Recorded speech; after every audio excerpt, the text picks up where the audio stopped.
নমস্কার বন্ধুরা, মৌসুমী রান্নাঘরে সবাইকে স্বাগত। আজকে আমার রেসিপি মোচার চপ। মোচার চপ বানানো যতটা সহজ, খেতেও হয় ততটাই সুস্বাদু।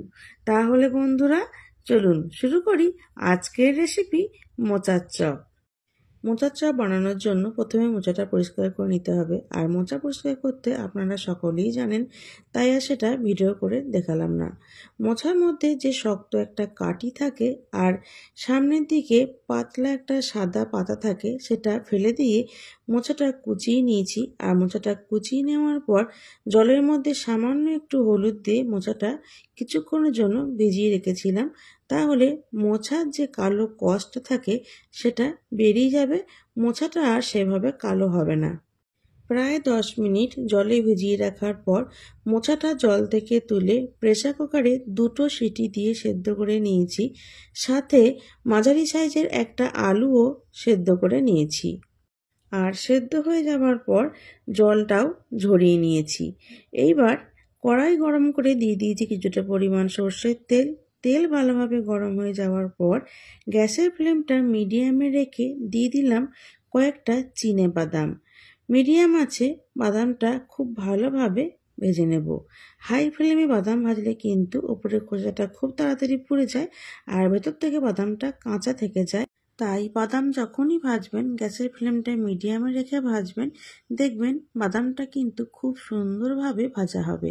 দেখুন বাদামের উপরে খোসাটা কিন্তু ফেটে এসেছে, তার মানে বাদামটা ভাজা হয়ে গেছে। এইবার তুলে নেব। ভাজা বাদাম তুলে নিয়ে ওই তেলে ফোড়নে দিয়ে দিলাম সামান্য একটু গোটা জিরে। জিরেটা একটু নাড়াচাড়া করে নিয়ে দিয়ে দিচ্ছি মাঝারি সাইজের একটা কুচিয়ে রাখা পেঁয়াজ। আমি চপটা পেঁয়াজ দিয়ে করছি, আপনারা যদি নিরামিষ করতে চান তাহলে পেঁয়াজটা স্কিপ করবেন। পেঁয়াজটা ভেজে নেব, তবে খুব বেশি কড়া করে ভাজবো না। যে কোনো চপেই আপনি পেঁয়াজ দেন না কেন, চপের পেঁয়াজ কিন্তু খুব বেশি কড়া করে ভাজলে চপটা খেতে আর অতটা ভালো লাগে না। পেঁয়াজটা একটু নাড়াচাড়া করে নিয়েছি, দেখুন কালারটা চেঞ্জ হয়ে এসেছে। এইবার কিন্তু দিয়ে দেবো বাকি মশলাগুলো। দিয়ে দিলাম একটু আদা, তবে আদাটা কিন্তু আমি বেটে নিইনি, গ্রেটারে গ্রেট করে নিয়েছি। দিয়ে দিলাম 1/2 টিস্পুন জিরে গুঁড়ো, 1/2 টিস্পুন ধনে গুঁড়ো আর পরিমাণ মতো হলুদ গুঁড়ো। এইবার সব কিছু খুব ভালোভাবে কষিয়ে নেব, তবে গ্যাসের ফ্লেমটা মিডিয়াম রেখে। যেহেতু গুঁড়ো মশলা দিয়েছি তাই হাই ফ্লেমে রাখলে কিন্তু সঙ্গে সঙ্গে পুড়ে যাবে, মশলার স্বাদটাই নষ্ট হয়ে যাবে। মিডিয়াম ফ্লেমে ওই 1.5 থেকে 2 মিনিট মতো নাড়াচাড়া করে নিলাম। দিয়ে দিলাম কিছুটা পরিমাণ কাঁচা লঙ্কা। 1.5 থেকে 2 মিনিট মতো সময় ধরে মশলাটা নাড়াচাড়া করে নিয়ে দিয়ে দিলাম সেদ্ধ করে রাখা মোচা আর আলু। মোচা আর আলুটা গ্যাসের ফ্লেমটা হাইতে রেখে 2 থেকে 3 মিনিট মতো সময় ধরে নাড়াচাড়া করে নেব। গ্যাসের ফ্লেমটা হাইতে রেখে প্রায় 2 মিনিট মতো সময় ধরে নাড়াচাড়া করে নিয়েছি। এবার দিয়ে দিলাম স্বাদ মতো নুন, সামান্য একটু চিনি। তারপর আবারও সব কিছু খুব ভালোভাবে নাড়াচাড়া করব। আর নুন দেওয়ার পরপরই দেখবেন সেদ্ধ করা মোচা থেকে কিন্তু বেশ পরিমাণে জল বেরিয়ে আসবে।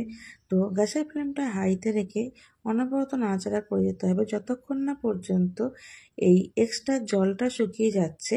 আর নাড়াচাড়া করতে করতে যে সেদ্ধ করা আলু রয়েছে, আলুটা কিন্তু খুন্তি করে ভেঙে ভেঙে দিতে হবে। আপনি যে কোনো চপ বানান না কেন, সেই চপের রেসিপিতে কিন্তু পেঁয়াজ কখনোই কড়া করে ভাজলে হবে না। আর আদা রসুন যেটাই দেবেন, মশলা বেটে দেবেন না, গ্রেট করে দেবেন। তাহলে কিন্তু চপের স্বাদটা অনেক বেশি ভালো হয়। আর মশলাটাও খুব বেশি কড়া করে কষলে হবে না, অল্প কষাতে হবে। দেখুন বন্ধুরা, মোচা আর আলু থেকে যে পরিমাণ জল বেরিয়ে এসেছিল সেটা কিন্তু একদম শুকিয়ে গেছে। এই সময় দিয়ে দিলাম কিছুটা টোস্ট বিস্কুটের গুঁড়ো। এই টোস্ট বিস্কুটের গুঁড়ো দিলে মোচা আর আলুর ডোটা আরও একটু টাইট হয়ে যাবে, তাহলে কিন্তু চপের শেপটা দিতে সুবিধা হবে। আর সবশেষে দিয়ে দিচ্ছি একটু ভাজা মশলার গুঁড়ো। এই ভাজা মশলার রেসিপি অলরেডি আমার চ্যানেলে আপলোড করা আছে, চাইলে আপনারা দেখে নিতে পারেন।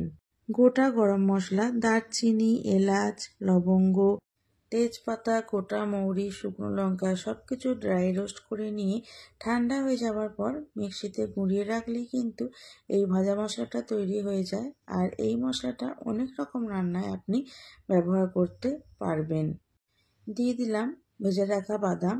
তারপর সব কিছু আবারও ভালোভাবে মিশিয়ে নিয়ে গ্যাসের ফ্লেমটা অফ করে দেব।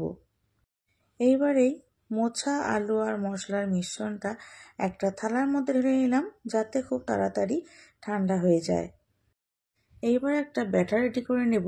একটা বাটির মধ্যে নিয়ে নিচ্ছি 2 টেবিল স্পুন ময়দা আর 2 টেবিল স্পুন কর্নফ্লাওয়ার।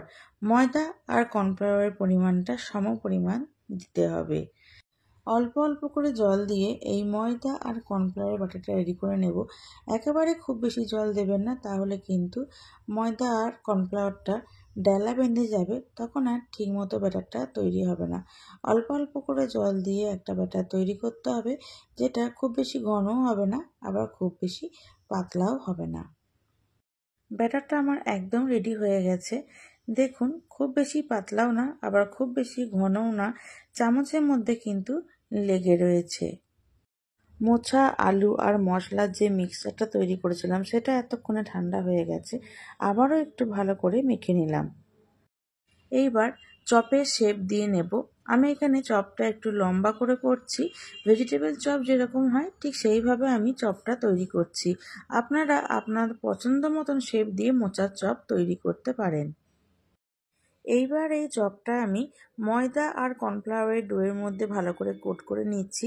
তারপর দিয়ে দেব বিস্কুটের গুঁড়োর মধ্যে। বিস্কুটের গুঁড়োটা অপর হাত দিয়ে চপের মধ্যে ভালোভাবে লাগিয়ে নিচ্ছি। ডান হাত দিয়েই করলাম না, আপনাদের মনে হতে পারে বাঁ হাত দিয়ে করছি, কিন্তু ডান হাত দিয়ে করলাম রান্নাটা যেহেতু ভিজে আছে, যদি করি তাহলে বিস্কুটের গুঁড়োটা ভিজে যাবে।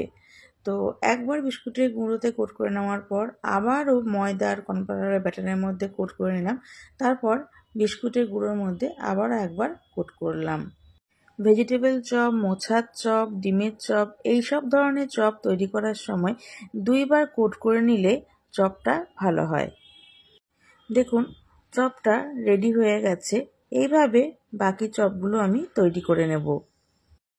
চপের শেপ দিয়ে নেওয়ার পর প্রথমে ময়দা আর কর্নফ্লাওয়ারের ডোতে ডুবিয়ে তারপর বিস্কুটের গুঁড়ো দিয়ে ভালোভাবে কোট করে আবারও একবার ময়দা আর কর্নফ্লাওয়ার ব্যাটারে লাগিয়ে বিস্কুটের গুঁড়ো কোট করতে হবে। এইভাবে চপ তৈরি করলে দেখবেন চপটা কিন্তু ভীষণ সুন্দর হচ্ছে আর মুচমুচে হচ্ছে। দেখুন বন্ধুরা, সমস্ত চপ আমি রেডি করে নিয়েছি।